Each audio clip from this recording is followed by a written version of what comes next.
పళ్ళు ఎదగొచ్చినప్పుడు ఆలోచన లేకుండా రావద్దు. ఎన్ని రోజులైంది ఆరాధనకు వచ్చి, కనుక ఏం చేశారు, ఎంత చేస్తున్నాం మనం ఆలోచించండి. ప్రతి దినము ప్రతి ఆదివారం వాక్యంలో అపోస్తలుల గారు 2 అధ్యాయంలో మాట ఏమిటంటే ఆ వారు అనుదినము కూడుకొనిరి. పెంతెకొస్తు దినము ఎక్కడంటే పెంతెకొస్తు పండుగ దినము వచ్చినప్పుడు అందరూ ఒక చోట కూడియుండిరి. ఎక్కడమ్మా ఏ దినం? పెంతెకొస్తు అనే పండుగ. అది పెంతెకొస్తు అనేది పండుగ, అది యూదులకు అందరికి పండుగ. ఆ యూత్ అందరి చేతను పెంతెకొస్తు పండుగ దినమందు వచ్చినప్పుడు అందరూ ఒక చోట కూడి ఉండిరి. తర్వాత అప్పుడు వేగముగా వీచు బలమైన గాలి వారి మీదకి వచ్చాను. ఆకాశము నుండి అకస్మాత్తుగా వారు కూర్చుండి ఉన్న ఇల్లంతా కదిలిపోయాను.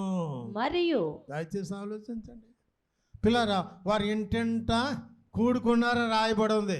ఇంటంటా కూడుకున్నారు. ప్రతి నెల ప్రతిరోజు కూటమే. ఎవరికే? ఆ యూదులకు అందరికి కూటమే. కానీ మనమైతే నెలకు వారానికి ఒకసారి వస్తున్నాం. వీరు అపోస్తుల బోధయందును సహవాసమందును రొట్టె విరుచుటయందును ప్రార్థన చేయుటయందును ఎడతెగక. ఏమా చెప్పండి, అక్కడ ఆగిపోమని చెప్పలేదు. ఏడాది తేగాక రెట్టె విరుచుడు ఎందును ప్రార్థన చేసుకుంటే ఎందును ఏడాది తేగాక అని రాయబడింది అక్కడ.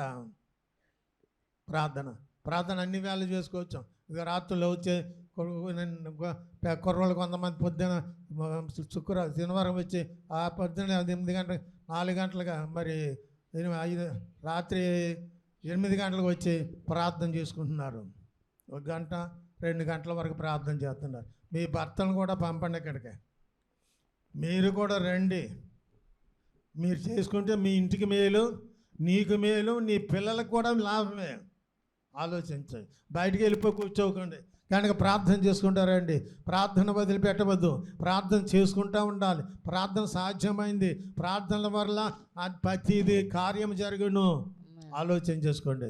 మీ పిల్లలు బాగుండాలన్నా ఆ ప్రార్థన, మీ పిల్లల పరీక్షలు పాస్ అవ్వాలన్నా ప్రార్థన, లేక స్వస్థత కావాలన్నా ప్రార్థన.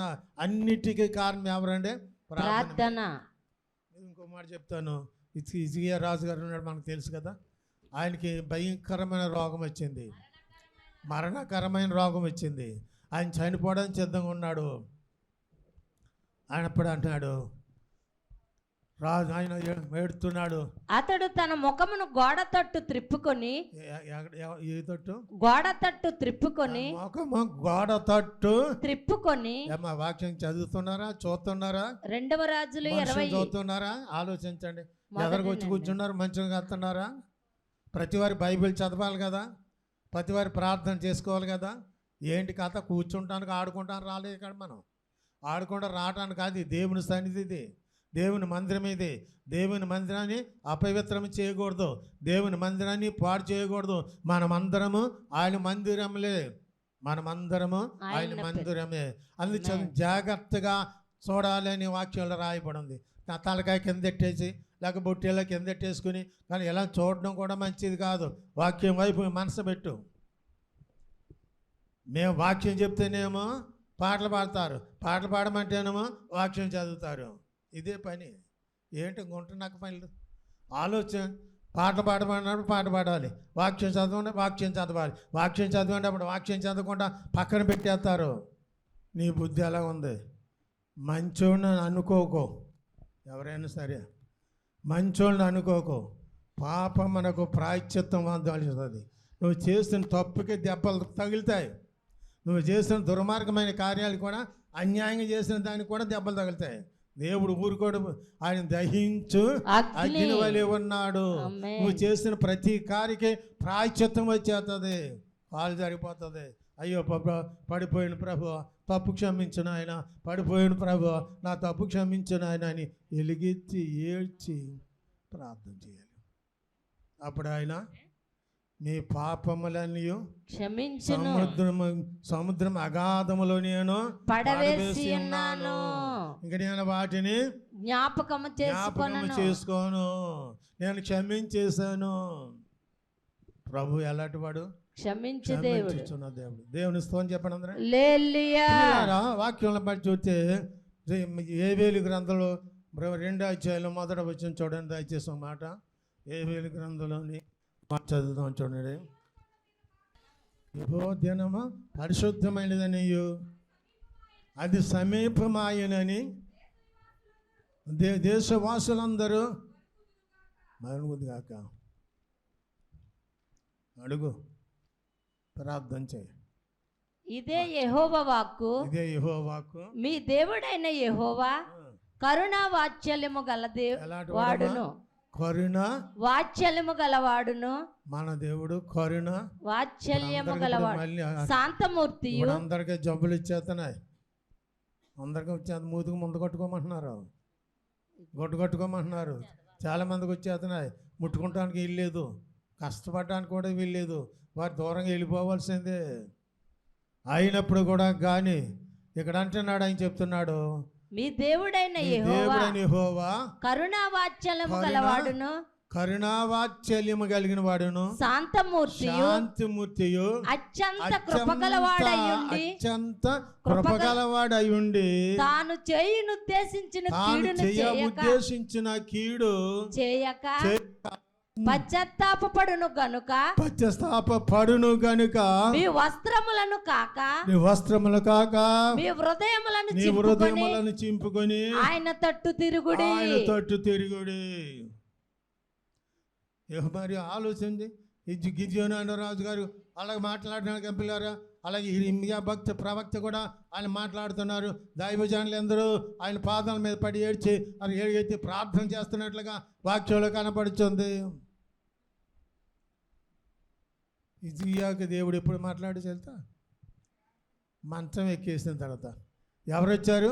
ప్రవక్త అయిన యెషయా గారు వచ్చాడు.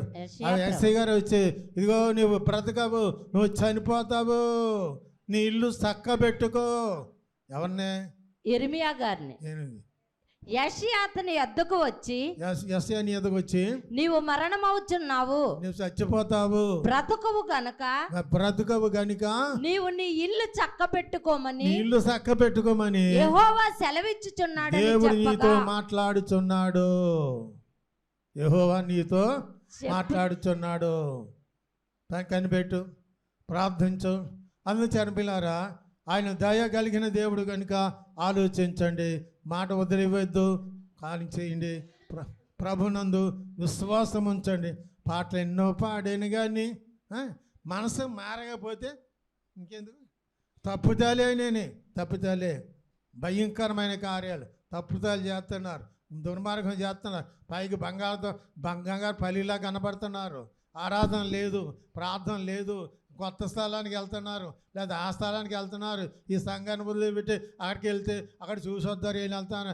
ఎందుకు వెళ్ళావంటే చూసుకోవడానికి వెళ్ళానంట. ఎన్ని స్థలాలు తిరుగుతారు? ఎంతమంది దగ్గరికి వెళ్తారు మీరు? ఎన్ని గుడుల్లోకి వెళ్తారు? ఆలోచించు. ఎక్కడున్నా మనమే కదా, ఎక్కడున్నా భక్తుడే కదా, ఎక్కడున్నా ఏలియా భక్తుడిగే కదా, వర్షాన్ని ఆపు చేసినాడు ఆయన. ఆలోచించండి. ఎందుకు అక్కడికి వెళ్తే ఏముంది? జీవితాన్ని పాడు చేసుకుంటున్నారు, పగలు పెంచేసుకుంటున్నారు, కష్టాలు పెరిగిపోతున్నాయి, బాధలు పెరిగిపోతున్నాయి, కానీ భయంకరంగా కనపడుతుంది. అయినా దేవుని దగ్గర, ప్రభు నన్ను క్షమించు నాయన, నన్ను క్షమించు ప్రభు, నన్ను క్షమించు నాయన అని ఎలుగెత్తి ఏడ్చి ప్రార్థన చేస్తే దేవుడు వారిని క్షమిస్తాడు. దేవుని స్తోత్రం. ఆలోచన చేసుకోమని మనం చేస్తున్నాం. చిన్నదానికి పెద్దదానికి గజ్జాలు పెట్టుకోకండి, కానీ చిన్నదాని పెద్దదానికి గజ్జాలు ఏం పెట్టుకోకండి. గొడవలకి వెళ్ళకండి, ఏ గొడవలకి వెళ్ళవద్దు. దేవుని దగ్గర ప్రార్థన చేసుకో, నోటికి చిక్కం పెట్టుకో, లేదా మూత కుట్టేసుకో, ఏమంటే దారం అంటే కుట్టేసుకో, బాగుంటుంది, అప్పుడు బాగుంటావు. కనుక ఎలాంటి దాటి జోలికి వెళ్ళకో. నడిపింపొస్తే ఆ మాట వినబడితే, ప్రభు నన్ను క్షమించు, నా తప్పులు క్షమించు, నా దోషాలు క్షమించు, నేను అపరాధిని ప్రభు అని ఒప్పుకో. నీతిమంతుడిని అనుకో, ఎగిరిపోతాం దెబ్బకి. అది కదా మన దగ్గర కావాల్సింది. దేవుని దగ్గర ఒప్పుకో, ప్రార్థన చేసుకో. ఏ పొరపాటు ఉందో ఒప్పుకో, ఏ తప్పు చేసినా ఒప్పుకో. ఒకవేళ పొరపాటు చేస్తూ ఉండొచ్చు, ఒకవేళ చేయకుండా ఉండవు, కానీ అయినా దేవుని దగ్గర ఒప్పుకో, ప్రార్థన చేసుకో. ఒకవేళ ఒప్పుకోలేకుండా చచ్చిపోతే వెళ్ళిపోతావు ఎక్కడికి? పరదేశకి. పరదేశకెళ్ళరా? జాగ్రత్త అండి. ఒప్పుకో. ప్రతిరోజు గిన్నె కడుగుతున్నావు. ఒక పాస్టర్ దొరగారు, ఆయన పేరు మర్చిపోయాను, సాధు సుందర్ సింగ్ గారు అండి. ఆయన టిబెట్ దేశానికి వెళ్ళాడంట. ఆడికి వెళ్తే అక్కడ విశ్వాసం ఉందంట. కానీ పాస్టర్ గారు వచ్చారు, ఈయన్ని బాగా కడిగేసి అన్నం పెట్టు అన్నాడంట. కనుక ఆ అమ్మ ఏం చేస్తున్నా, నాలుగెట్టి గిన్నెకి శుభ్రంగా కడుగుతుందంట. నాలుగలు లాగుతుందంట. ఎలా ఆగుతున్నాం ఆయన చూసి ఆశ్చర్యపడిపోతున్నాడు. కారణం ఏంటంటే అక్కడ నీళ్ళు దొరకవు, కడగడానికి నీళ్ళు దొరకవు, కనుక ఆ పని చేస్తున్నారు. దావీదు అంతకాలం ఉండడానికి కారణం ఏంటి? ఆయన ఎంతటి పేరు తెచ్చుకున్నాడు, ఎంత మంచి ఘనత ఆయనకు ఉంది. నా ప్రథమ కుమారుడు అన్నాడు, నా జ్యేష్ఠ కుమారుడు అన్నాడు, నా హృదయానుసారం, నా ఇష్టమైన వాడు అన్నాడు. పిల్లారా, ఎంత మంచి మాట ఆలోచన. మనమందరము దేవుని పిల్లలమ్మ, కనుక ఈ బలగా వస్తున్నాము. మీ రాత్రి సందర్భంలో సంస్కార ఆరాధన కార్యక్రమం కనుక ఆలోచన చేసుకో. వచ్చే ముందు ఆలోచించు. తప్పులు ఒప్పుకో, పాపములు చేసిన ఒప్పుకో, తప్పుదప్పులు చెప్పుకో. దేవుని దగ్గర ఏడ్చి ప్రార్థన చేయ, ప్రభు నేను పలానా దాని కాలు జారిపోయింది, పడిపోయాను ప్రభు, నన్ను క్షమించిన ఆయన అని ఏడ్చి ప్రార్థన చేయి. ఒక్కసారి క్షమించాడు కానీ అంతమాల క్షమాపణ ఉండదు. అందుచేతనే వాక్యంలో ఈ మాట రాశాడు ఆయన. ఏవి రాసిన గ్రంథంలో మరోసారి చూడండి. ఇదే యెహోవా వాక్కు, మీ దేవుడైన యెహోవా, నీ దేవుడైన యెహోవా కరుణా వాత్సల్యము గలవాడును. ఎలాంటి వాడు? కరుణ వాత్సల్యము గలవాడును, శాంతమూర్తియు. ఎవరైనా శాంతమూర్తి. ఒక మాట ఉంది, దేవుడు అంటే దావీదు అన్నాడు, దేవుని చెప్తా, ప్రభువా నీ కోపము నిమిషం మాత్రమే ఉండును, నీ దయ ఆయుష్కాలం అంతయు ఉండును. దావీదు గారు అంటాడు, నీ దయ ఆయుష్కాలం అంతా ఉండును, ఆయన కోపము నిమిషం మాత్రమే ఉండును, ఆయన దయ ఆయుష్కాలం అంతా ఉండును. సాయంకాలం ఏడుపు వచ్చి రాత్రి ఉండినను ఉదయమున సంతోషము కలుగును. దేవుని స్తోత్రం చెప్పండి. హల్లెలూయా. మన దేవుడు క్షమించే దేవుడు, ఆమేన్. స్వస్థపరుచుతున్న దేవుడు. ఆమేన్. ఆలోచన చేసుకోండి. ఊరికినే తేలిగ్గా అనుకోవద్దు అంటున్నాడు. శాంతిమూర్తి, అత్యంత కృపగలవాడై ఉండి తాను చేయ ఉద్దేశించిన కీడును చేయక పశ్చాత్తాపపడును గనుక మీ వస్త్రములను కాక. ఆయనకైనా క్షమ ఉంది. తప్పుదాలను ఒప్పుకుంటే క్షమింతారని అనుకుంటున్నాడు ఆయన. నీ ఒప్పుకోకపోతే నువ్వు పైకి వెళ్ళిపోతావు. దాన్ని ఆలోచన చేసుకో. అన్నిట్లో రెడీగా ఉండండి, అన్నిట్లో ప్రార్థన చేసుకుంటూ ఉండండి, సిద్ధపడి ఉండండి. రాత్రి వేళ కూడా సిద్ధపరిచి ఉండండి. రేపు ఏం సంభవించదో మనకు తెలీదు. రేపు ఉదయకాలం దాకా ఉండమో తెలియదు. దావీదు అంటాడు, ప్రభువా నన్ను చంపకన్నాడు, నేను చావను, సజీవుడనై ఆయన క్రియలను వివరించేస్తాను, చావను, సజీవుడనై. అక్కడ ఇంకో మాట ఉందండి. అక్కడ అనేక కష్టములు వచ్చినాను, వ్యాధులు వచ్చినాను, దేవుడు నన్ను చేయలేదు. చూడండి, యెహోవా దక్షిణాస్తము మహోన్నతమాయను, యెహోవా దక్షిణాస్తము సాహస కార్యములు చేయును. నేను సావను, సజీవుడనై. చస్తానన్నవాడు సావడు. సావిత్రమ్మ గారు ఇక్కడ ఉంటుంది పాపం. ఎప్పుడో చెప్పేసింది నాతోటి. కనుక వాళ్ళ కొడుకులతో చెప్పింది, చచ్చిపోతే పాస్టర్ గారిని తీసుకొచ్చి పెట్టి మన దొడ్లో సమాధి చేయరా బాబు అన్నదండి. అయిపోయిన రోజున చాలా నెలలు అయిపోయి, సంవత్సరాలు కూడా అయిపోతాయి. ఇప్పుడు ఆవిడ ఇంకా బతికే ఉంది, ఇక్కడే ఉంది. అలా ఉంది. ఒకవేళ భయపడవచ్చును, ప్రార్థన చేసుకోవచ్చును. నేను ప్రభు నేను చనిపోతానేమో, స్వస్థత లేదు ప్రభు, ఆరోగ్యం లేదు నాయన, సహాయం చేయి నాయన, నన్ను స్వస్థపరచు ప్రభు అని ఎలుగెత్తి ప్రార్థన చేసుకో. నేను సావను సజీవుడనై యెహోవా క్రియలు వివరించెదను. ఏం క్రియలు?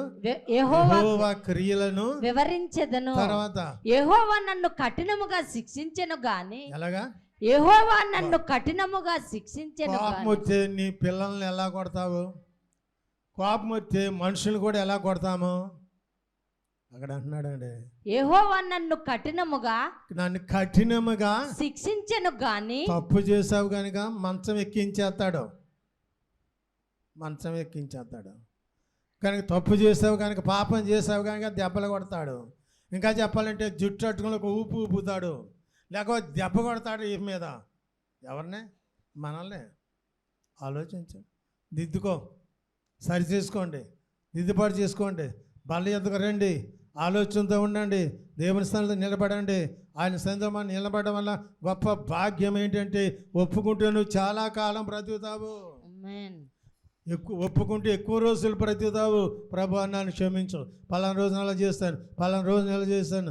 దావీదు కూడా ఏడ్చాడు ఎలుగెత్తి. 51 కీర్తనలు ఉంటుంది కదా, 52 కీర్తనలు ఉంటుంది కదా. యెహోవా నీ కృప చొప్పున నన్ను జ్ఞాపకము చేసుకో. నీ వాత్సల్య బహుళము చొప్పున నా అతిక్రమములను తుడిచివేయుము. ఎవరు అన్నారు ఈ మాట? దావీదు గారు. అన్నాడు. దావీదు బెత్షెబా యొద్దకు వెళ్ళిన తర్వాత నాతాను ప్రవక్త అతని యొద్దకు వచ్చినప్పుడు రసించిన కీర్తన ప్రభువా నన్ను క్షమించు. దావీదు చేశాడే పొరపాటు, కానీ ఆ పొరపాటును అలాగ ఉంచుకోలేదు. ఒప్పుకున్నాడు, కడిగేసుకున్నాడు, ఒప్పుకున్నాడు. మీరు ఆలోచించే ప్రతి వారు కూడా ఎలాంటి వారు మనము ఆలోచన చేసుకోండి. ప్రతి కార్యములకు చాలా జాగ్రత్తగా ఉండండి, ఆలోచన చేసుకోండి. దయచేసి పిల్లారా, తొందరపడవద్దని మనం చేస్తున్నాను. వాక్యాన్ని ఆలోచన చేసుకో, భయభక్తులు కలిగి ఉండు. బల్ల ఎందుకు రాబోతున్నా కనుక వచ్చే ముందు తన్ను తాను శుద్ధి చేసుకో, రుద్దుకో, ఒప్పుకో, ప్రార్థన చేసుకోమని ప్రభునందు నేను మీకు మనవి చేస్తున్నాను. సమయం చాలా విలువైంది, వాక్యం బాగా తెలివైంది. వాక్యాన్ని పట్టుకుని ఇవ్వండు, ప్రార్థన చేసుకో, చదువుకో, ఏడ్చం. నాకు మొన్న రోజు సోమవారం మంగళవారం ఇప్పుడు కానీ నాకు అన్నీ జ్ఞాపకం వచ్చేసాయి. ఎలా తిరిగానో, ఏ ఊరు తిరిగానో, ఏ ఊరు వెళ్ళానో, సువార్త చేయడానికి ఎక్కడికి వెళ్ళానో, దేశాలను తిరిగేశాను. అవన్నీ జ్ఞాపకం వచ్చాయి. గొడ్డుగాలు కొట్టాను, తిరిగాను. ఈత గొడ్డుగాలు కొట్టు మీద కోటాలు పెట్టాను, గట్టు మీద కోటాలు పెట్టాను. అలా లంకలో కోటం పెట్టాను, గుడి దగ్గర అక్కడ పెట్టాను, ఆయా గ్రామాలు పెట్టాను. తర్వాత ఇంకా మరి కేదరాసపల్లి వెళ్ళాను, ఇంకా చాలా స్థలాలు తిరిగాను. ఓవలంక తిరిగాను, రాత్రులు తిరిగాను, పగలు తిరిగాను. అవన్నీ జ్ఞాపకం వచ్చాయి. ఎంతో కష్టపడ్డాను. ఆ రోజున తినడానికి తిండి లేదు, కట్టుకుంటానికి బట్టలు లేవు, కానీ ఆ రోజున ఏడ్చాను. ఏడుపు, ఆ రాత్రి అంతా ఏడిపోయి నాకు వచ్చింది. ఎంత కష్టపడ్డాను, ఈ రోజున ఇలాగ అయిపోయాను. నేనేం చేయను, ఇంకా పరిగెట్టలేను ప్రభు, పరిగెట్టలేను. నాకు సహాయం చేసేవారు కావాలి, నాకు పరిచర్య చేసేవారు కావాలని దేవుని దగ్గర ఏడ్చుచూ ప్రార్థన చేస్తున్నాను. చిన్న నిన్నగాక మొన్న వచ్చాడు, 3 గుళ్ళు కట్టేస్తున్నాడు. కాకూడదు, నిన్నగాక మొన్నే వచ్చాడు, ప్రార్థన పెట్టాడు, 3 గుళ్ళు కట్టేస్తున్నాడు. పెద్ద 60 సంవత్సరాలు 65 సంవత్సరాలు సేవలో ఉన్నాను. ఒకటే గుడి, ఒకటే స్థలం. ఆ మందపిల్ల స్థలం ఏర్పాటు చేయలేదు, పూసారపాలు ఏర్పాటు చేయలేదు. అయితే కోటాలు మాత్రం పెట్టాను. శుక్రవారం పూసారపాలు, శుక్రవారం ఎనుమాలు. కానీ ఊరు కూడా అన్ని స్థలాలు తిరిగేస్తాను. కన్నీళ్లతో, వ్యాధంతో ఏడ్చాను. ప్రభు ఏంటి నా పరిస్థితి ఏంటి? ఫలితం ఉంటుందంటే ఉంటుంది, కానీ ఆయన దేవుని కృప. అంత దేవుని స్తోత్రం చెప్పండి. నన్ను క్షమించు నాయన, నన్ను క్షమించు. కానీ నేను ఎలాగ ఉన్నాను, నాకేం సొంత లేదు, నా కార్యం జరిగించు, నాకేమి లేదు, కానీ తప్ప అన్నీ దేవుని దగ్గర ఏడిస్తే ప్రార్థన చేస్తున్నాను. రాత్రంతా ఇంకా నిద్ర లేదు, ఎక్కిపడి రామసుందరపురం కూడా జనాన్ని తీసుకెళ్ళి కూటం పెట్టించాను. కపిలేశ్వరం కూడా జనాన్ని తీసుకెళ్ళి కూటం పెట్టించాను. ఆలోచించండి. ఓబులంక కూడా వెళ్ళాను, కొత్తపేట అక్కడ కూటాలు పెట్టాను. కానీ అలాగే ప్రతి ఊరిలో ప్రార్థనలు పెట్టాను, బాధ పెట్టారు, భయంకరంగా తిరిగాను. అవన్నీ నాకు జ్ఞాపకంలోకి వస్తున్నాయి. ఏం చేస్తాను అప్పటి నుంచి కూడా ఇప్పుడు జ్ఞాపకంలోకి వస్తున్నాయి. ప్రభు నన్ను క్షమించు నాయన, కష్టపడ్డాను, ఎవడు నాకేం పెట్టలేదు, నాకు అమెరికా డబ్బులు ఏమి రావు, నన్ను ఎవడు చూడడం, దేవుడు నాకు ఇచ్చిన వాటితోటి నేను నడుపుతున్నాను తప్ప ఎవరి ద్వారా నాకేం రావట్లేదు. కొంతమంది దశభాగాలు ఇస్తున్నారు, కొంతమంది దొంగలు అయి ఉండి దశభాగం ఇవ్వలేదు. అలా మాట్లాడుకోరుకుంటే ఎవరు తినేద్దారనుకుంటా తినేసి నాశనం అయిపోతున్నారు చాలామంది. ఆలోచన అయినప్పుడు కూడా దేవుడు మహాకృప మన అందరి మీద ఉంచబడిందని కనుక ఆలోచించుకోండి పిల్లారా. దేవునికి ఇవ్వండి, కార్యాలు చేయండి, పని జరిగించండి, సేవకునికి తోడుగా ఉండండి, కనుక దేవుని పని చేయించండి. అంటే అప్పుడు మనము దీవించబడతాము, ఆశీర్వదించబడతాము. అందుచేత మీరందరూ ఆలోచించు, తలలో ఉంచండి, ప్రార్థన చేస్తాను. బాబా, ఇంతవరకు నీ కృప మాకు ఇచ్చినందుకు స్తోత్రాలు చెల్లించుచున్నాను. కరుణించండి, కాపాడండి, నీ కృప ఉంచమని ప్రార్థించుతున్నాను. అలాగే స్వస్థపరచండి. టీవీ ప్రోగ్రాంకి డబ్బులు ఇచ్చిన సహోదరి చేతమ్మ గారి నిమిత్తం ప్రార్థన చేస్తున్నాం. తన భర్త గారి కోసం కూడా ప్రార్థన చేస్తున్నాం. ప్రభా, వారిని ఈ కార్యక్రమం నిమిత్తమై డబ్బులు ఇచ్చారు, స్పాన్సర్ చేశారు, వారిని దీవించండి, ఆశీర్వదించండి. అలాగే మీ సహాయం మాకు అనుగ్రహించండి ఆయన. అనేక ఆత్మలు రక్షించండి, అనేక మందిని తీసుకురండి, కొత్త వాళ్ళని తీసుకురండి, పాత వాళ్ళని తీసుకురండి, అనేక మంది సమకూర్చమని ప్రార్థించుతున్నాను. ఈ సేవలో మాయా స్థలాలు తిరుగుతున్నారు, కొంతమంది గుంటనకల్లాగా తిరుగుతున్నారు, వాళ్ళ కోసం కూడా ప్రార్థించుతున్నాను. నేను మక్కే స్థలంలో ఉన్నాం ప్రభువా, నీకు ఇష్టమైన పని చేస్తున్నాము కనుక సహాయం చేయండి, దయ చూపించమని మనం చేస్తున్నాను. నీ దీవులు మాకు అనుగ్రహించమని యేసు నామములో అడుగుతున్నాను మా పరమ తండ్రి. తండ్రి అయిన దేవుని ప్రేమ, ప్రభు అయిన యేసు క్రీస్తు కృప, పరిశుద్ధాత్మిక అన్యోన్య సహవాసము ఇక్కడ కూడిన మనకును సర్వలోకన వరకని ఎల్లప్పుడూ సదాకాలం తోడై ఉండునుగాక.